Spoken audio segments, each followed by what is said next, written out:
Chapitre 8. Le désert.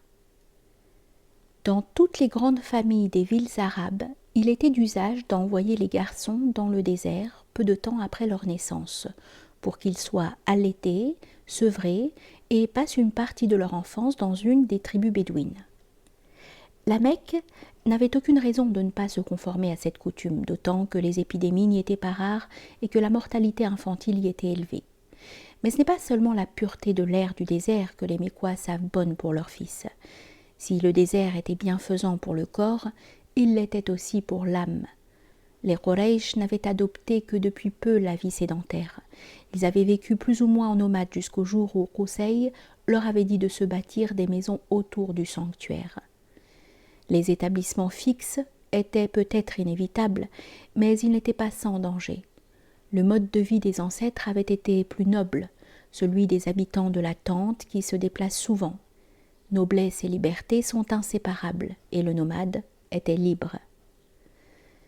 Dans le désert, un homme se sentait le maître de l'espace, et cette domination de l'espace le faisait en quelque sorte échapper à celle du temps. Chaque fois qu'il levait le camp, il se dépouillait de son passé, et les lendemains semblaient perdre leur fatalité si l'on n'en connaissait ni le lieu ni l'heure. Le citadin, au contraire, était un prisonnier, resté fixé au même endroit jour après jour, et à jamais s'était s'offrir comme cible à l'action du temps, destructeur de toutes choses. Les villes étaient des foyers de corruption. La paresse et la veulerie rampaient à l'ombre de leurs murailles, prêtes à émousser le zèle et la vigilance de chacun. Tout s'y dégradait, même le langage, l'un des plus précieux trésors de l'homme. Très peu d'Arabes savaient lire, mais l'art de bien s'exprimer était une qualité que tous les parents désiraient pour leur enfant. On jugeait la valeur d'un homme, dans une large mesure, d'après son éloquence, et la fleur de l'éloquence était la poésie. Compter un grand poète dans la famille était toujours un sujet de fierté, et les meilleurs poètes appartenaient presque toujours à l'une ou l'autre des tribus du désert, car c'était au désert que le langage parlé se rapprochait le plus de la poésie. Aussi devait-on, à chaque génération, renouer les liens avec le désert, de l'air pur pour les poitrines, un arabe pur pour la langue, et pour l'âme, le sens de la liberté. C'est ainsi que de nombreux fils des Quraysh passaient jusqu'à 8 années au désert afin d'en être marqués durablement, même si un séjour plus court eût suffi pour obtenir ce résultat. Certaines tribus s'étaient fait une renommée pour leur façon d'allaiter et d'élever les enfants, notamment les Bani Sa'd ibn Bakr, une branche périphérique des Hawazin dont le territoire s'étendait au sud-est de la Mecque. Amina était toute disposée à confier son fils aux bons soins d'une femme de cette tribu, dont des membres venaient périodiquement rendre visite aux Quraysh en quête de nourrissons. Il se trouvait que quelques-uns d'entre eux étaient attendus incessamment à la Mecque. Le voyage qu'ils firent à cette occasion fut narré quelques années plus tard par une des leurs, Halima, fille d'Abu Dhunaib, qui était accompagnée de son mari et de leur fils nouveau-né qu'elle allaitait. « C'était une année de sécheresse, dit-elle, et il ne nous restait plus rien. Je me mis en route, montée sur une ânesse grise qui m'appartenait, et nous avions avec nous une vieille chamelle dont on ne pouvait plus tirer une seule goutte de lait. Toute la nuit, notre fils nous tint éveillés par ses gémissements. Il avait faim et mes seins ne contenaient plus assez de lait pour le nourrir. Quant à mon ânesse, elle était si faible et émaciée que souvent nos compagnons devaient s'arrêter pour m'attendre. » Et Halima de raconter comment ils poursuivirent leur chemin sans autre espoir que de voir tomber la pluie qui aurait donné quelques pâtures à l'ânesse et à la chamelle et gonflé un peu leurs mamelles. Mais aucune pluie n'était encore tombée lorsqu'ils atteignirent la Mecque. Une fois dans la ville, les familles des Bani Sa'd se mirent en quête de nourrissons, et Amina proposa son fils à l'une d'elles, puis à une autre, jusqu'à ce qu'elle les eût toutes essayées et qu'en définitive toutes eussent refusé.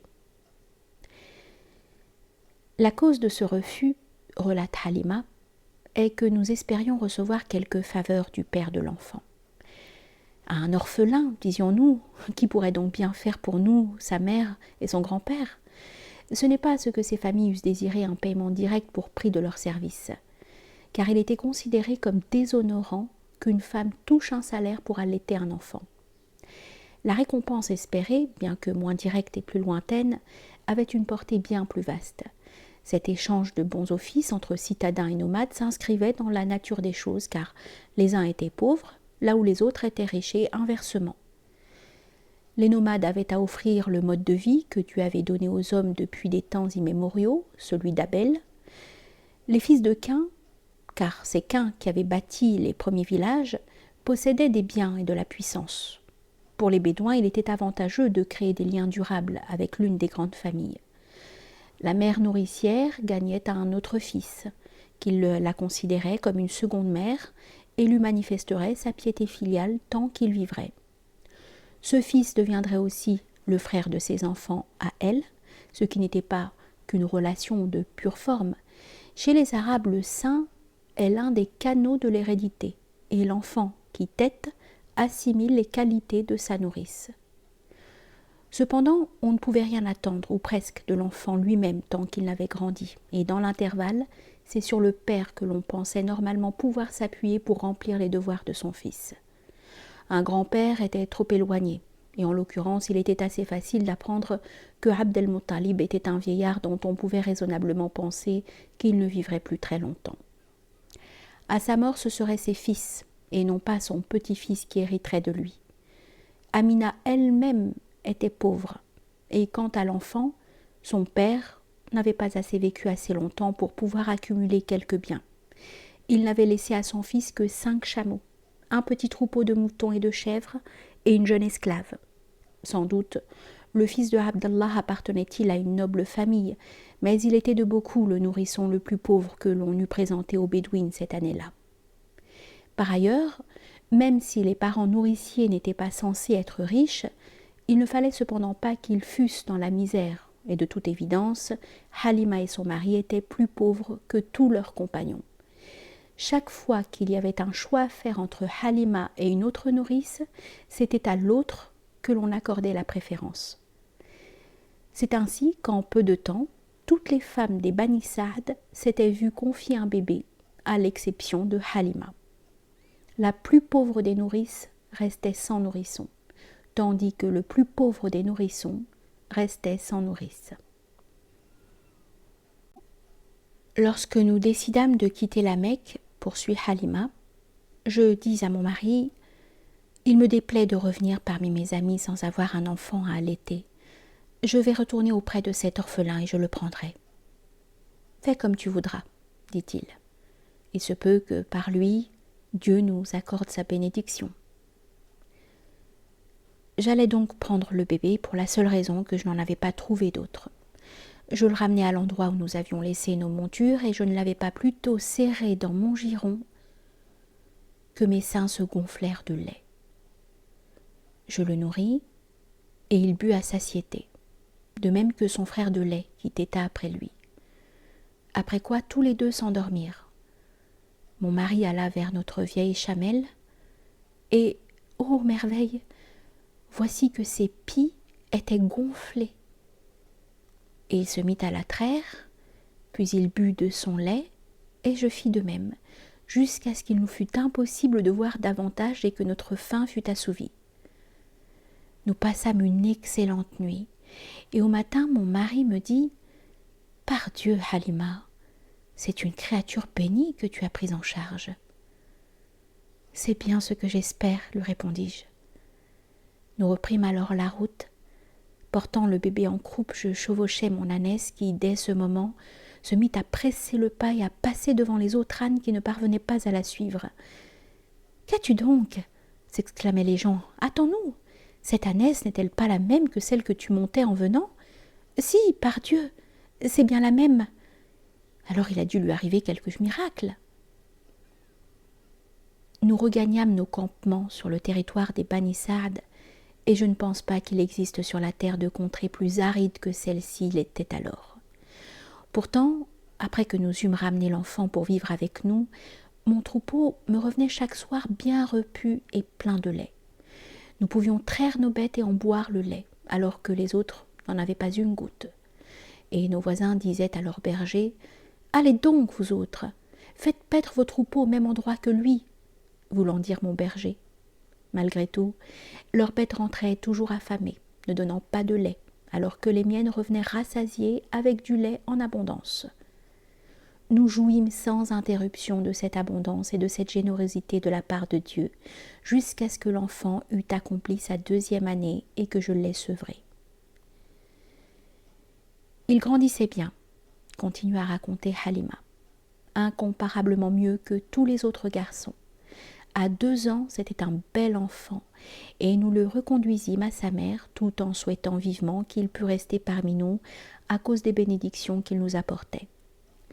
Aussi dis-je à sa mère « Laisse-moi mon petit garçon jusqu'à ce qu'il soit devenu plus robuste, car je crains qu'il ne soit atteint par la peste de la Mecque. » Nous insistâmes jusqu'à ce qu'elle consentît à nous le confier une nouvelle fois, et nous le ramenâmes à la maison. Un jour, plusieurs mois après notre retour, alors que lui et son frère se tenaient derrière nos tentes avec quelques-uns de nos agneaux, son frère vint vers nous en courant et nous dit « Mon frère, le Quraïchite, 2 hommes vêtus de blanc se sont assis, se sont saisis de lui et l'ont couché à terre, puis lui ont ouvert la poitrine et y ont plongé leurs mains. » Je courus vers lui avec son père, et nous le trouvâmes debout, mais son visage était très pâle. L'attirant près de nous, nous lui demandâmes « Qu'as-tu, mon fils ?» Il répondit « 2 hommes vêtus de blanc se sont approchés de moi. Ils m'ont couché à terre, m'ont ouvert la poitrine et l'ont fouillé en cherchant je ne sais quoi. » Halima et son mari Harith eurent beau regarder ici et là, ils n'aperçurent nulle trace des 2 hommes. Il n'y avait pas non plus de sang, ni de plaies visibles qui puissent corroborer les paroles des 2 garçons. De quelque façon qu'on les interrogeât, rien ne pouvait les faire revenir sur ce qu'ils avaient rapporté, ni modifier leur récit sur un point quelconque. Cependant, la poitrine de leur fils adoptif ne portait aucune trace, et rien d'anormal n'altérait la perfection de son petit corps. Le seul trait insolite se trouvait au milieu de son dos, entre les épaules. Une marque de forme ovale, petite mais très distincte, où la peau était légèrement gonflée, semblable à l'empreinte laissée par une ventouse, mais cette marque était là depuis la naissance de l'enfant. Bien des années plus tard, Muhammad fit lui-même en ces termes le récit plus détaillé de cet événement. 2 hommes vinrent à ma rencontre. Ils étaient vêtus de blanc et tenaient un bassin d'or rempli de neige. S'étant saisis de moi, ils me fendirent la poitrine, en sortirent le cœur qu'ils ouvrirent à son tour pour en extraire un caillot noir qu'ils jetèrent au loin. Puis ils me lavèrent le cœur et la poitrine avec la neige. Il ajouta encore ces mots « Satan touche tous les fils d'Adam le jour où leur mère les met au monde, à l'exception de Marie et de son fils. »